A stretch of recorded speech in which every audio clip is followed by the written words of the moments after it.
Welcome everybody to our Q&A with Canisia Lubrin. It's really exciting to see so many people here today for our Cooking with Canisia and Ronaldo episode, which was really wonderful. Before we get started, I just want to let everybody know that the way this session is going to run is I'm going to sort of curate the questions that come in from the audience. And just if you'll take a look now on your screen along the bottom, you'll see that there's a Q&A button. Just click on the Q&A button and you can post your questions there. Please don't post questions in the chat box, and please don't raise your hand because we won't be able to see you. So if you have a question, please post it in the Q&A box. I will try to get to as many as I can. One of my jobs is to sort of sometimes combine questions that seem very similar to one another. So if the same question comes in multiple times, I might not ask yours specifically, but I'll ask one that I think gets across the idea. So first of all, welcome everybody. Canisia, welcome. It's great to have you here. Oh, thank you so much. It's a pleasure to be here. And I am officially very hungry after having I think everybody else is as well. So also I think I saw that Ronaldo is here. I just wanted to shout out to Ronaldo and say hi and thank you. That was just fabulous, and we're so happy that you could participate in this episode and also join us for the chat. So Canisia, I wanted to, when we were planning this segment, months ago, this idea just kind of popped out of you pretty quickly. I mean, you jumped. Yeah, I said, we want to come up with an idea for something that's like maybe not super literary, that gets into other interests, and it's something that you can sort of think of. And you just immediately came out with, well, what if we cooked something and talked about it? I wonder if you could tell me just a little bit about you and cooking and poetry and where this came from. Well, at first, let me just also say big thanks to my dear friend Ronaldo Walcott for his generosity in sharing his beautiful mind with me in this episode, and allowing me to arrive at a place where I find a new appreciation for what I'm doing. And certainly his cooking is legendary. Maybe in a certain context, but Ronaldo is just a terrific cook, a chef. I call him chef. In a way that you're sort of always thinking about Ronaldo's food, whether you're out on a walk or somebody says something weird and you're like, oh, but Ronaldo makes really fantastic Chilean sea bass. So when you said, what's an idea that, maybe isn't entirely literary that we can work with, he just came to mind. He just sprang to the fore. And I thought how great it would be to have this luck of speaking with someone who is a scholar, who thinks about culture and literature and can cook. And hopefully there might be places where we can come together, converge in a certain quest for meaning and significance. And so, I don't know, maybe one part of it is that I really love food. Food is one of those things that, one of the few things that I can genuinely proclaim deep love for in this life. And I always think of what about the thing that draws me to it.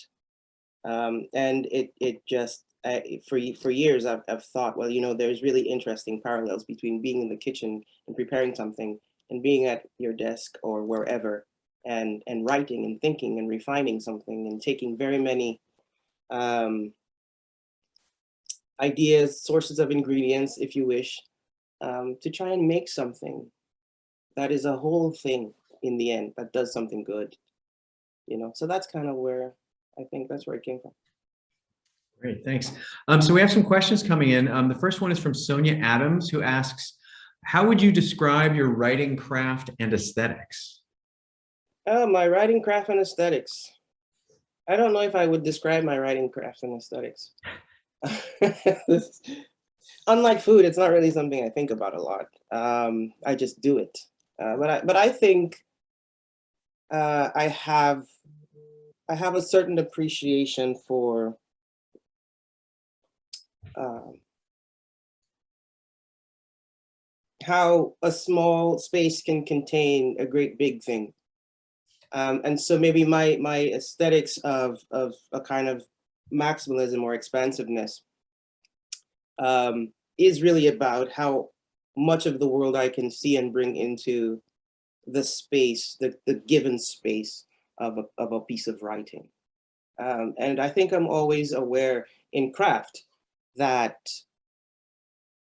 what I am doing is highly curative. I can bring only so much into the writing, whereas the reader comes with everything, the whole world, their entire lives. And so I I don't ever want to underestimate what that could mean. And so that I think that's probably partly where my kind of maximalist aesthetic extends into. Now, if not merely in content and meaning, it's also on a level of structure and form, and how those things lend significance to each other. So I'm always thinking about that. Just as a follow-up to that, I mean, how do you, I mean, your work is, I mean, I think expansive is a great word for what you do. There's this sense of like voyaging outward and, accumulating experience and accumulating meaning, as you keep reading. And it's not something, if you only read to page 10 and you don't read to page 100, you're not going to get everything that happened on page 10. But I wonder how you balance that, like that expansiveness with the kind of condensation that is required for the poetic line. Like how do you maintain musicality? How do you maintain like that kind of highly structured verse form or whatever as you're also expanding outward and continuing to add? I could pretend and lie to you and say that I have complete control of this, but I really don't. It's something that I simply do. I think at various stages of the writing, I pay attention to very particular things. In the beginning, I enter the sensorium of the work, so I'm really listening for the sounds, for the music, and where that takes me. What's in the language that allows me to bend it, that allows me to stretch it, that allows me to stay within a certain concentrated sensibility as well. And then once I have that figured out, I mean, I have a sense of what I want to write about, but I really don't know what that is until I get to the end.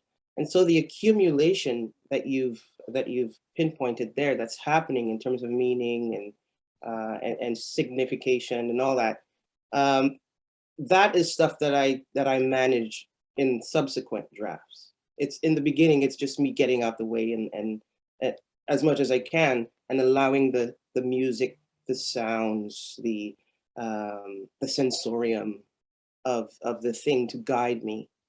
And then when I go for meaning, then I have a lot of trimming to do, because what I tend to do is put a lot in and then have to take stuff out. And so I end up with something compact just by virtue of that process, right? I put a lot in and then I have to trim and trim and trim. Typically, that's how it goes, right? But in outside of poetry, it's a kind of different thing. I have to fill in outside of poetry. So it looks like Sonia had another question. Who are writers and creatives that have influenced you as a writer and scholar? As a writer, yes. Dion Brand is that is Dion Brand is the poet of my life. I might not have followed poetry to this point if I hadn't read Dion Brand's work. So there's certainly that place that she has for in my own writing life and beyond. But certainly Kamal Brathwaite, Aimé Césaire, and outside of poetry, or certainly Derek Walcott. I read Walcott in early on in my writing, in my coming to writing, becoming familiar with it. Outside of poetry, certainly there's Toni Morrison's work, Dion Brand's prose. Again, I tend to read quite liberally. I will read anything, truly. But I think the places that I return to and the authors that I return to again and again are those writers who gave me a sense of homeliness in language, right? And that's really the compendium right there. There's certainly a lot more, but those are the main ones. From Megan, hi Canisia, I want to thank you and Ronaldo for a delightful and deeply edifying conversation. You seem like you would be so much fun to hang out with. At the beginning of this event, you mentioned that you found many parallels between the labor of cooking and the labor of writing. And I'm wondering if you can expand a little on how the practices of cooking and writing meet in your daily life. Other than what I said in the episode, really, I don't have very much more to add to that. It's really the act of taking the world into a form of refinement, of transformation, and then coming out with something that keeps to the integrity of the thing that it came from, right? So whether those are ingredients for a meal, a dish, or the way that I tend to take stock of the world and bring the world to my writing, it's a similar kind of thing. And that language becomes that place where the transformation of the raw ingredients of the world and of my life and etc. Find a certain shape, a certain mode or method for other people then to engage with it, because that's the way it goes with cooking. And there's something to how one arrives at a new thing, at a new meaning, at a new awareness, call it epiphany if you wish, that is similar to how you transform an ingredient or into something nutritive, something that you enjoy, which art, of course, is something that we enjoy. We have to be able to enjoy it somehow, right?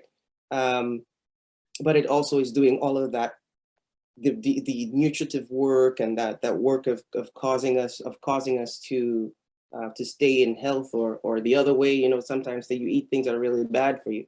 Some of them taste good, some of them not so much. But there are many metaphors that I can weave into this conversation, but it boils down to the same thing. You transform the raw ingredients of something into a kind of cohesion. One thing that really struck me when you guys were talking about that, and just, not just about that, but just in the process of making that dish, that I think might be an interesting parallel too, is, the way, Ronaldo very carefully laid out the history of each ingredient. And so there was this way in which, you had the salt cod, and you had, the history of, the transatlantic slave trade. You had the history of fisheries in Newfoundland, and you had, the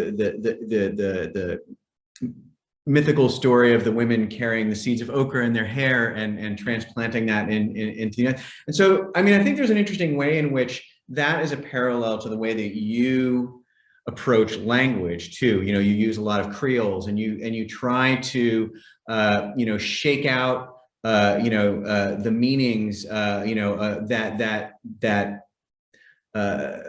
to shake out these histories, these different histories that sort of underpin the word choices that you make in your poetry. And I wonder if you could talk a little bit about that kind of relationship of, to the specific ingredients, the specific words and etymologies and their histories and the way that you, approach those in your work.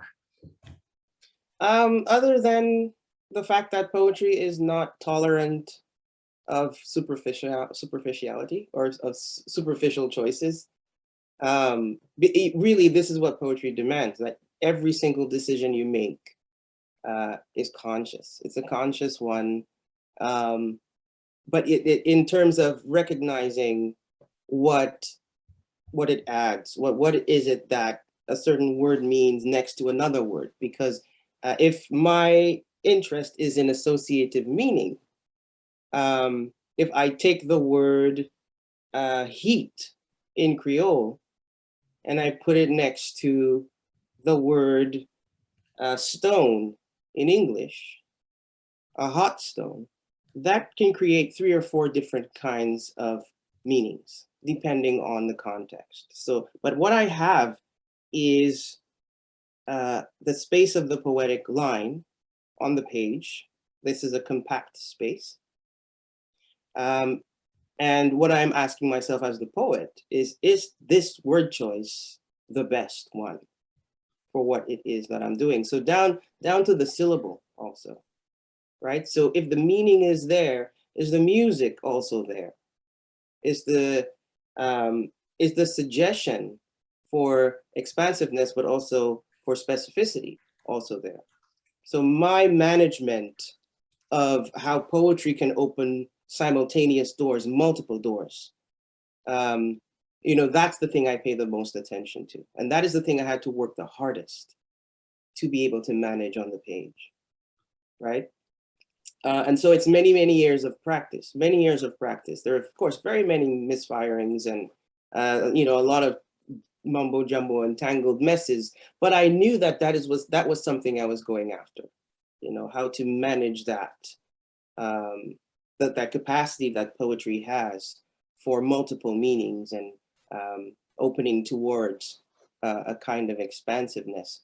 So how the languages in their various syntax can lend things to each other. So I speak Creole fluently, St. Lucian Creole, and the syntactic structure is different than in English. But sometimes what I do is I force the syntax of Creole into English, and then you create it, and then you have another kind of meaning taking shape. But then those are my curiosities as a poet. They're not necessarily what the reader is looking for. Yeah, but because art is that's about the very particular modes of our expression. Each artist has their own mode of moving through expression and bringing expression to the fore of a reader's attention or of a viewer's attention or what have you. I try to envision what it is that I would enjoy about that, and hopefully to create a space generous enough for the reader to also find the kind of compunction in it, So that's the, and that's the thing for me. And I always, I try to look at words in their etymology, not simply in their current usage, right? And so that's also a kind of troublesome thing because words change, their, the meaning and their significance changes through time, right? Yeah. So our next question is from a former Windham-Campbell Prize winner from Canada, David Cheriandi. Thank you, Canisia and Ronaldo. Canisia, could you speak a bit more about your dialogues as a writer with those who might primarily understand themselves as critics or theorists? What do you find practical or broadly inspiring in these dialogues? Oh, that's a very good question. Hey, David. Thank you for being here. That's a really good question. I haven't really thought about that so much. But I know what I absolutely value about critics or theorists is the work that they do with analysis. The work that expertise does in really sincere ways to expand what we think we know or what we would relegate simply to the sphere of experience. So what the stakes are for drawing experience into a kind of analysis that lets us appreciate the world, I think, in a more complete or a more expansive or a more generous way. So it just gives me a different register for thinking that I can then thread into the writing, and that I can thread into even the process of arriving at poetic thought, right? And so I don't tend to make crucial silos of those things. They all, for me, they're doing crucial work, and they're doing work that that complement each other. You know, even in their contrasts, in the ways that they challenge us to think, you know, in a different temperature about the same thing, and you have various textures of meaning that comes out. And so it's really about that kind of thing. It's like, here's an opportunity for us to think even more deeply about what seems to be obvious on the surface, because there's a certain experiential thing. But really to think about it in a way that someone who has spent very many years and decades of their lives thinking about something, right? And that's a gift, I think. That's quite a great gift. But certainly, what the relationship is between the quote unquote creative and the scholarly or the theoretical, you know, I think all of it is a theory of something, whether it's poetry or not. We're all in the business of theory. Nancy Ann asks, Canisia, could you talk more about Adam and a naming? I hear your sense of it as confining and possibly as a lie. Can you say that again? I think I missed something. It says, could you talk more about Adam and a naming? I hear your sense of it as confining and possibly as a lie. Yeah, the naming. So here's the thing, you know, the question at the core of what happens when one has the authority to name, it's an ethical question. It's an ethical question.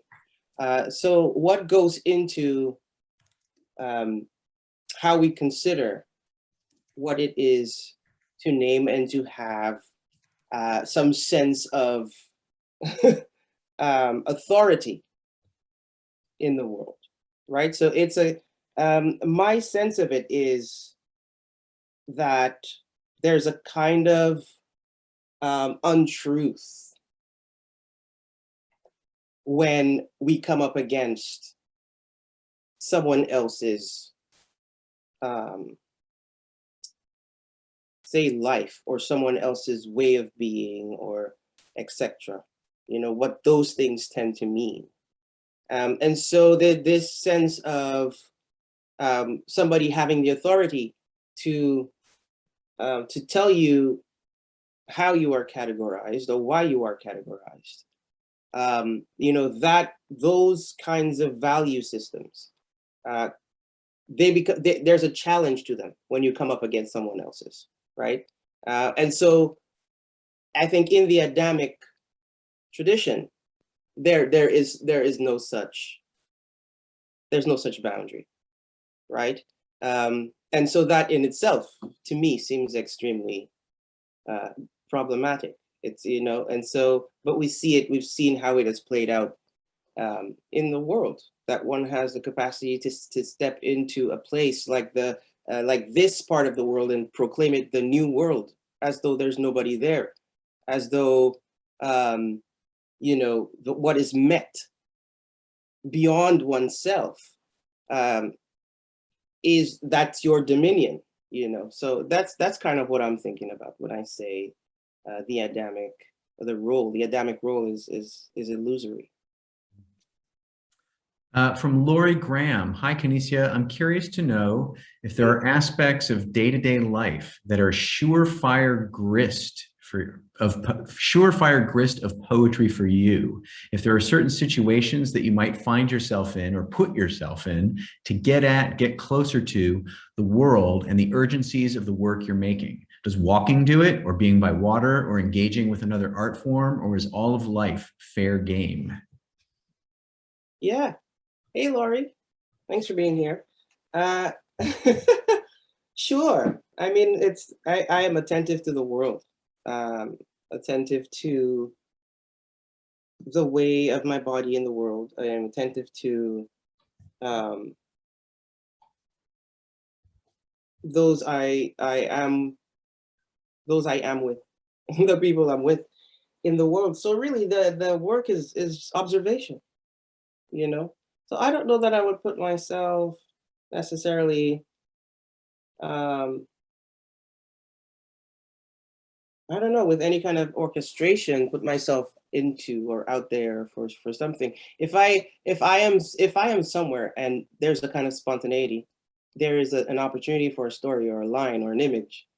Of course, yeah, I I will. Um,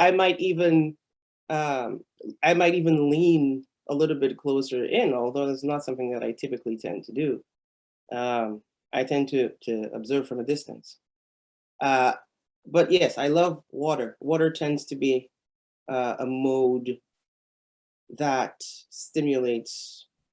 Um, it stimulates a certain calmness in me that allows my thoughts to be louder than the world.